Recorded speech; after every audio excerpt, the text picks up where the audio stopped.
کیا آیا صوفیہ کو مسجد بنانے پر امریکہ یورپ کا ترکی سے ایک نیا تنازعہ کھڑا ہونا جا رہا ہے؟ کیا 1923 کے معاہدہ لوزان کے بعد 2023 میں سلطنت عثمانیہ کا بند باب پھر سے کھل جائے گا؟ کیا آیا صوفیہ مسجد بحال کر کے ترکی نے 2023 میں خطے میں اپنی پرانی پوزیشن بحال کرنے کے لیے پہلا پتھر پھینک دیا ہے؟ کیا امریکہ اور یورپ آیا صوفیہ کا بہانہ بنا کر ترکی کو تباہ و برباد کرنے کی منصوبہ بندی کرنے جا رہے ہیں؟ ان سب سوالوں کا جواب تاریخ کے جھروکوں میں جھانکتے ہوئے آج کی ویڈیو میں ملے گا۔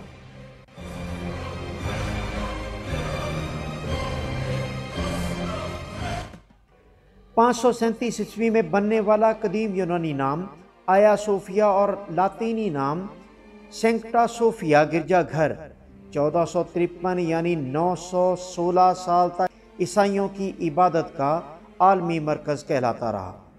1453 میں سلطنت عثمانیہ کے سلطان محمد فاتح کے بازنطین فتح کرنے کے بعد اسی دن ظہر کی نماز ادا کرنے کے لیے اسے مسجد میں تبدیل کر دیا گیا۔ آیا صوفیہ قدیم لاطینی شہر بازنطینہ میں واقع ہے، جس کا نام بعد میں قسطنطنیہ رکھا گیا اور آج کل استنبول کے نام سے جانا جاتا ہے۔ آیا صوفیہ بازنطین فن تعمیر کا شاہکار ہے جس نے دنیائے تعمیرات کی تاریخ بدل کر رکھ دی تھی۔ آیا صوفیہ گرجا گھر مسجد بنانے سے پہلے بھی قبضوں کی نظر رہا۔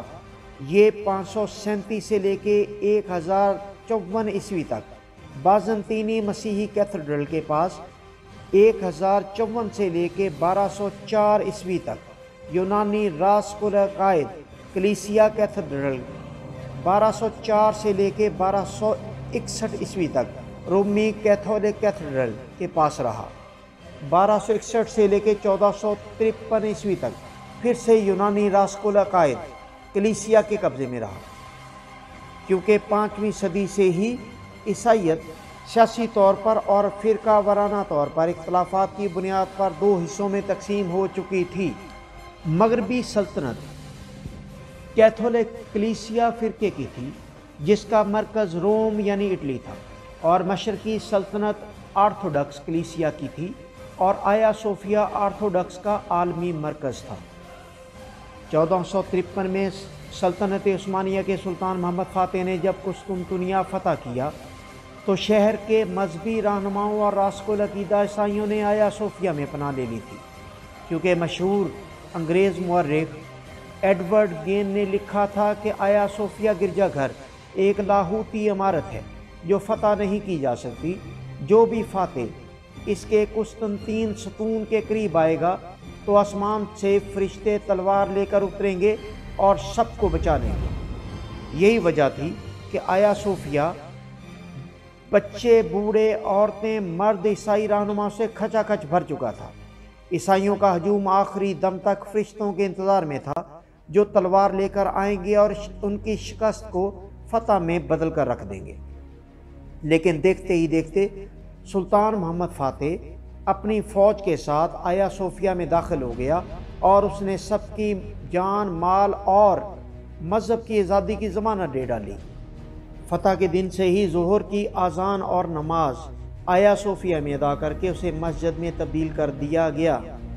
آیا صوفیہ کا 482 سال تک آیا صوفیہ کبیر جامعہ شریفی کا درجہ رہا، اور 1923 میں سلطنت عثمانیہ کے خاتمے کے بعد لوزان معاہدہ طے ہونے پر 1935 میں مصطفیٰ کمال اتا ترک نے عجائب گھر کا درجہ دے دیا۔